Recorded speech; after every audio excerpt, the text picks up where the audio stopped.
We spend so much of our lives negotiating. Maybe it's a huge contract at work. Maybe it's just who's doing the dishes tonight or figuring out dinner plans. Right. It's And constant. almost every time there's this feeling of dread, isn't there? Because we're kind of trained to see it as a fight. Mm-hmm. Adversarial. Someone has to lose for someone else to win. Exactly. Someone has to give in and the whole thing just feels like a battle. And that traditional view that someone must give in is precisely why negotiation often feels so, well, bruising.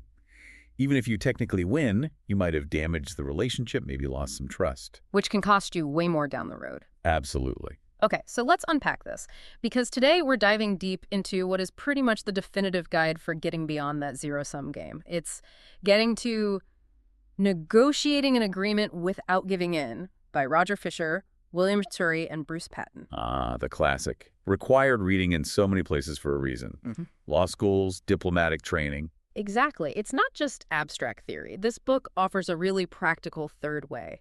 So our mission for you listening in is to get the framework, to help you move away from just, tossing offers back and forth. That whole haggling thing. Yeah, positional bargaining, and move towards a principled approach, one that focuses on mutual gain, aiming for agreements that are, as the authors put it, wise and efficient. And crucially, agreements that might actually strengthen the relationship, not destroy it. Okay, so before we jump into the solution, let's nail down the problem they identify.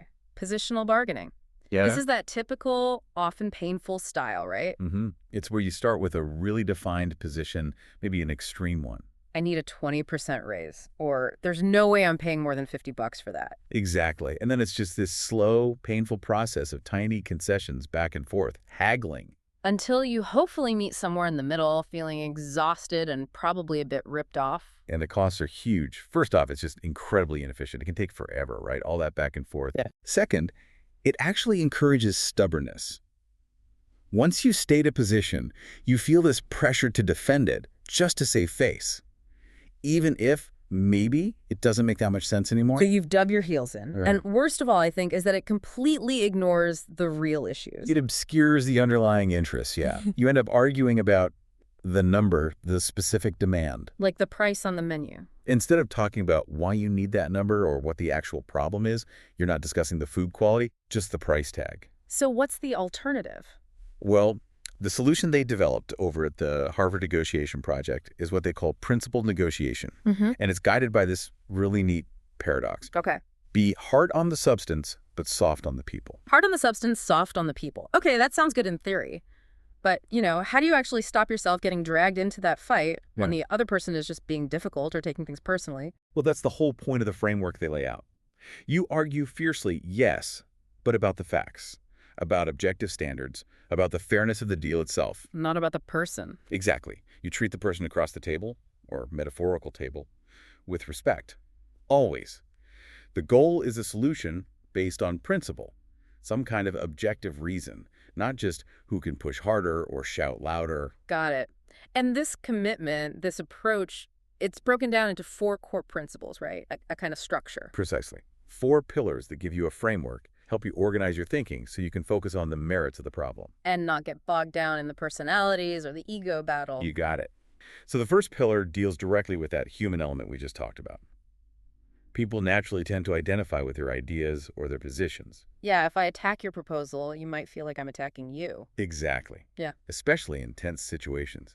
Feelings can easily hijack the whole conversation. The authors even say feelings may be more important than talk sometimes. Wow. So job number 1 is to kind of detangle that, separate the person from the actual issue we're trying to solve. Yes. And they suggest thinking about it physically, too. Imagine working side by side, looking at the problem together, like partners. Instead of face-to-face, like opponents squaring off. Right. And there are techniques for this. First, focus on perception. Really try to step into their shoes.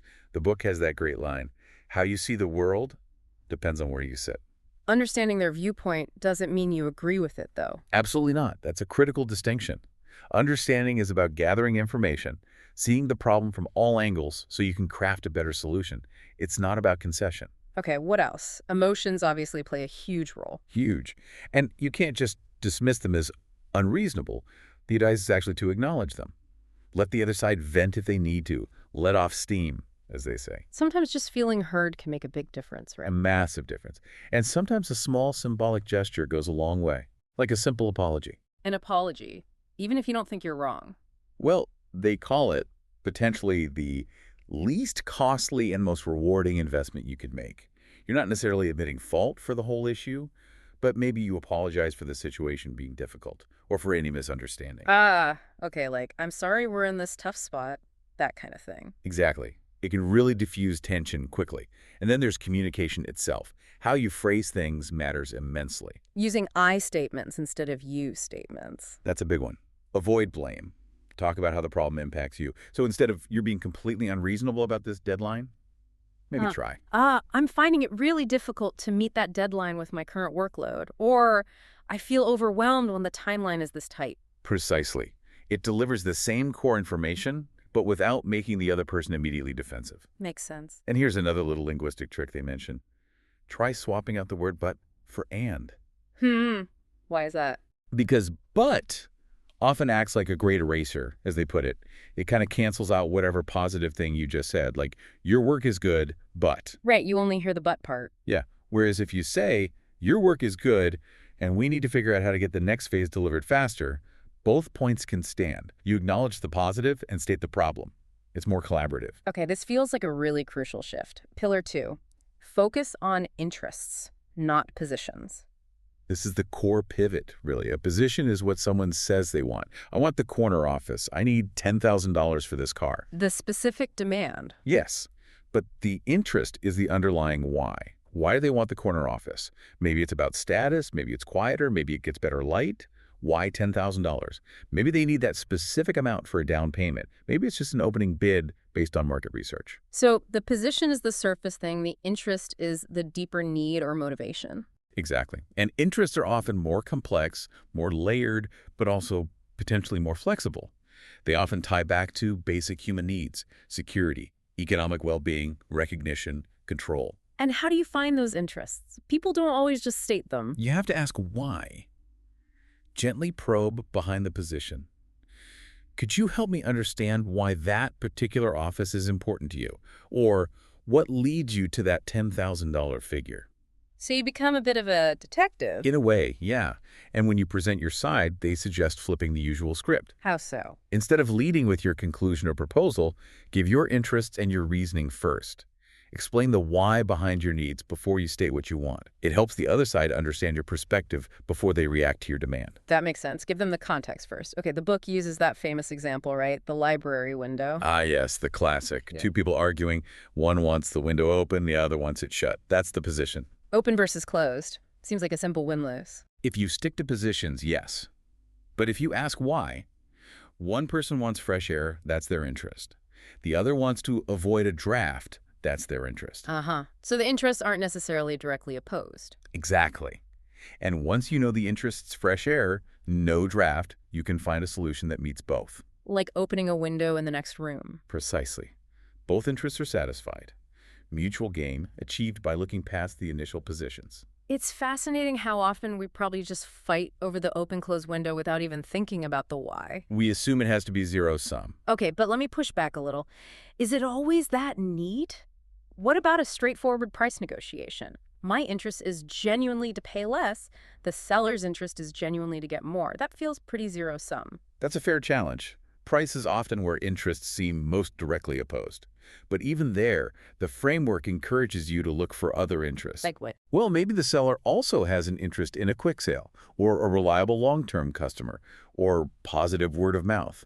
Maybe you have an interest in payment terms, or delivery speed, or warranty, or future business. So you expand the scope beyond just the single price point. You look for other things you can trade or where your interests might align or differ in ways you can leverage. Exactly. You shift the focus from just the price fight to the broader package. It doesn't eliminate the price tension, but it gives you more variables to work with to find potential mutual gains. Okay, so once we've uncovered those underlying interests, the why, we've stopped just fighting over the initial demands. But the solution doesn't just magically appear, right? Right. This leads to the third pillar, inventing options for mutual gain. The big mistake here is assuming negotiation is just about dividing a fixed pie. If you get more, I must get less. The zero-sum thinking again. Exactly. The remedy proposed is to deliberately separate the act of inventing options from the act of judging them. Like brainstorming. Precisely. The book strongly advocates for dedicated brainstorming sessions. The specific goal is to generate as many ideas as possible, even encouraging wild and crazy proposals initially. And the key rule is no criticism during this phase. Absolutely critical. No evaluating, no judging, no shooting ideas down. Just get them all out on the table first. Quantity over quality at this stage. Okay, so you have this big list of potential options, maybe some are a bit out there. What are you looking for then? You're looking for ways to combine interests, especially where they differ. The sweet spot is finding items that are relatively low cost for you to give, but high benefit for them to receive, and vice versa. Can you give an example? Sure. Maybe you're negotiating a service contract. Perhaps extending the payment terms slightly costs you very little, but provides huge cash flow relief for the vendor, making them much happier to agree on other points. Or maybe they can offer you premium support easily, which is highly valuable to you. So you're looking for those complementary differences, trading things you value differently. Exactly. You're expanding the pie before you divide it. Another tactic is to reduce the perceived risk for the other side. How? Maybe by shrinking the scope. Instead of committing to a huge long-term deal right away, you could propose a smaller pilot project or a trial phase. Lowering the barrier to saying yes. Right. And one last crucial point here. To make an option more palatable, try to give the other side a stake in its creation. Involve them in the brainstorming. Yes, people are naturally more inclined to support and implement a solution if they feel they had a hand in inventing it. It builds ownership. Okay, so we've separated people from problems, focused on interests, invented options. But what happens when interests genuinely clash? When we just can't find that easy mutual gain, especially on something like price? This is where the fourth pillar comes in. Insist on using objective criteria. If you hit a fundamental conflict, the key is to avoid resolving it through a sheer battle of wills. You mean who's tougher, who can bluff better, who's more willing to walk away? Exactly. That leads to arbitrary outcomes and often damages relationships. The goal instead is to base the agreement on some standard or principle that's independent of either party's desires.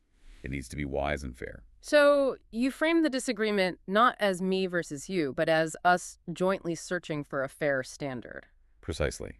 You're looking for objective criteria benchmarks that are legitimate and practical. What kind of things count as objective criteria? Oh, lots of things. Market value is a common one. Professional standards, like building codes or accounting principles, industry benchmarks, legal precedent, scientific findings, efficiency measures, even just tradition or what's been done before in similar situations. So if we're arguing about, say, cost to repair a damaged fence between our properties. You wouldn't just argue based on what you feel it should cost. You'd suggest getting, say, 3 independent quotes from reputable fence companies. That's objective criteria. Got it. And this gives you a great tactical response too, right? If the other side just throws out a number, a positional demand. Yes. Say they demand $100,000 for something. Instead of countering with your own arbitrary number like $50,000. You ask them to justify theirs based on principle. Exactly. You ask questions like, what's your thinking behind that number? Or could you explain how you arrived at that figure based on, say, recent comparable sales? Or what standard are you using to justify that price? That shifts the conversation immediately. It's not about their stubbornness anymore. It's about their reasoning, their justification against some external benchmark. Precisely. And the fundamental rule here, the author is very clear. Never yield to pressure, only to principle. Yield to reason, not to threats or stubbornness. Okay, this all sounds great when things are going smoothly. But let's talk about power. What happens when you feel like you're in a weaker position? People often try to protect themselves with a rigid bottom line, right? Yeah, that's a common instinct. I absolutely will not accept less than X, or I won't pay a penny over Y. It feels like self-defense. But the authors argue that's actually not very effective. Right. They argue it's often arbitrary. How'd you pick that number? And more importantly, it makes you rigid. It shuts down your creativity in looking for those other options we just talked about. You might reject a deal that's actually better overall just because it doesn't meet that one specific bottom line figure. So, if not a bottom line, what's the real source of negotiating power according to them? It's your BATNA, your best alternative to a negotiated agreement. Okay, break that down. Best alternative. Think about it. Why are you negotiating in the first place? You're trying to get something better than you could get if you didn't negotiate, right? Sure. Otherwise, why bother? Exactly. So your BTNA is your best course of action if the current negotiation fails. If you walk away from this table right now, what's the best outcome you can realistically achieve on your own or with someone else? That's your BATNA. Ah, okay. It's your walkaway option, the best one you have available. Yes. And it's not just a passive thing. It's the standard against which you measure any proposed agreement. Is this deal better than my BTNA? If yes, consider it. If no, reject it and go with your alternative. So knowing your BTNA prevents you from accepting a bad deal out of desperation. Precisely. It protects you from accepting terms that are unfavorable, and it stops you from rejecting terms that are actually better than what you could get elsewhere. And the authors say you should actively try to improve your BTNA. Absolutely. Your BTNA isn't fixed. If you're job hunting, getting another offer improves your BTNA for negotiating salary with your preferred employer. If you're selling your house, having another interested buyer strengthens your BTNA. The stronger your BTNA, the more power you have in the negotiation. Exactly. Developing your BTNA is maybe the single most effective thing you can do to strengthen your negotiating position. Knowing it helps you realistically determine your minimum acceptable agreement, and, as the authors say, it will probably raise that minimum. Makes sense. And you should also try to figure out their BTNA, right? Oh, definitely. Understanding their walkaway alternative is just as important. If you know they don't have many good options if this deal falls through, you have more leverage. Like the hiring manager example you mentioned earlier, if they know rejecting your salary demands means starting the whole long, expensive hiring process over. Their BATNA looks weaker, and your position looks stronger. Understanding their alternative helps you frame proposals realistically and anchors the negotiation in reality, not just wishful thinking. Okay, but what if the other side just refuses to play by these principled rules? What if they stick to hardball tactics, rigid positions, personal attacks, maybe even dirty tricks? Yeah, that happens. The principled approach is great, but you can't force the other side to use it. This is where the authors introduce the concept of negotiation jujitsu. Like the martial art, using their force against them. Kind of, yeah. The idea is not to meet their force head-on. Don't push back when they push. Instead, step aside and deflect their attack onto the problem. So don't get drawn into their game. Don't defend. Don't attack back personally. Exactly. For instance, if they assert a really rigid position, take it or leave it, Huh. don't reject it outright or counter with your own rigid position. What do you do instead? Treat it as just one possible option on the table. And then use the techniques we discussed. Probe the interests behind it. Ask for the principle or standard it's based on. Why that specific number? What objective criteria led you there? You turn their hard position into a subject for principled discussion. You reframe their attack into a search for reasons. What about personal attacks? If they say something like, your proposal is completely unrealistic and selfish. Again, don't defend yourself or attack back. The jujitsu move is to actually invite criticism and advice, but redirect it to the substance. How would that sound? You could say something like, help me understand why you see it that way. What makes it seem unrealistic from your perspective? Or, okay, let's look at the underlying needs here. How could we structure this to meet your concerns about fairness and address my need for X? So you sidestep the personal insult and use their comment to dig deeper into their interests or the objective standards. You take the venom out. Exactly. You're constantly redirecting their energy away from personal conflict and back towards solving the problem based on merits. The book also mentions silence as a tool. Ah, yes. The power of the pause. If they give you an unsatisfactory answer or make an unreasonable proposal, sometimes the best response is just silence. Just wait. Just wait. People often feel uncomfortable with silence in a negotiation. They feel compelled to fill it, often by elaborating, justifying, or even amending their previous statement. They might reveal more information or soften their position without you saying a word. Interesting. Okay, and what about outright dirty tricks like deliberate deception or psychological manipulation, maybe the classic good cop, bad cop routine? Yeah, they address those too. The key principle here is recognize the tactics, raise it explicitly, and question its legitimacy. But question the tactic, not the person's integrity directly, if you can avoid it. So you call it out. You call it out, calmly.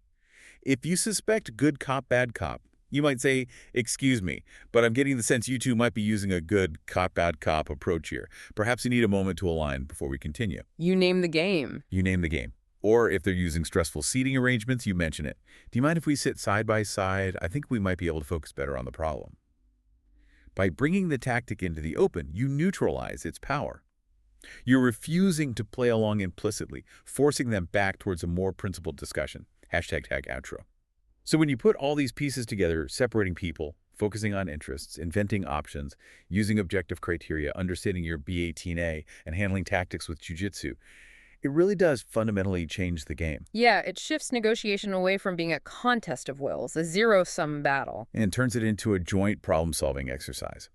The goal isn't just to win in the short term, but to find a wise, fair, and durable solution that ideally meets the legitimate interests of both sides. So wrapping this up, the core message really boils down to that paradox you mentioned earlier. Be soft on the people, but stay hard, relentlessly hard on the issue. Exactly. Focus on those deep underlying interests, not just the surface positions. Expand the pie by brainstorming creative options. Anchor the agreement in fair, objective standards. And always, always know your walk-away alternative, your BATNA. That's your shield and your measure of power. The authors themselves admit that a lot of this might feel intuitive once you hear it. You probably use some of these ideas already without maybe having the labels for them. Right, it's not necessarily inventing something brand new, but it provides a powerful framework, a structure to organize your thinking and approach negotiation much more effectively. It gives you a map and a toolkit. So the final thought for you, listening, now that you have this structured approach, this principle over pressure framework, how might you apply it next time? It doesn't have to be a big corporate deal. Could be anything. Could it be asking your kids why they want more screen time? What's the underlying interest instead of just battling over the number of minutes? Could it be looking for objective criteria next time you discuss chores with your partner? What new options could you generate in any disagreement if you stop assuming it's just a fixed pie you have to fight over? How could you be hard on the problem but soft on the person in your very next interaction?